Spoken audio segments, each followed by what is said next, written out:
சம்பாஷணைகள் நல்லொழுக்கங்களை கெடுக்கும். இந்த நாளில் கூட பாருங்கள், நம்ம இந்த பூமியில் வாழும் பாவம் நிறைந்த இந்த உலகத்தில், எல்லா இடத்துலையும் பாவம் நிறைந்த இந்த உலகம், நம்மளுடைய வேலை ஸ்தலத்திலும் நம்ம இருக்கிற இடத்துலையும் நம்ம பழகிறவங்க எப்படிப்பட்டவங்கன்னு சொல்லி நம்ம ஆராய்ந்து பார்க்கணும்.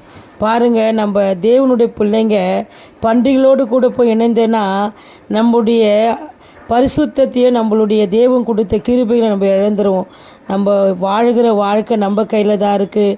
எல்லாத்தையும் சிந்தித்து பார்த்து எதெல்லாம் ஆண்டவருக்கு பிரியமில்லாததோ, ஆகாத சம்பாஷணைகள் எதுவாக இருந்தாலும் அதை தூக்கி தூர போடுங்க.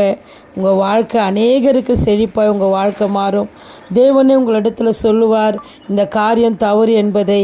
இந்த நாளில் கூட இந்த வார்த்தை போல் நீங்கள் உணர்ந்து நடக்கும்போது பாருங்கள், ஏசப்பா உங்களை உயர்த்துவதை அந்நிய கண்களில் உங்கள் சொந்த கண்ணை காணும். இந்த சேனலை ஷேர் பண்ணுங்கள். God bless you.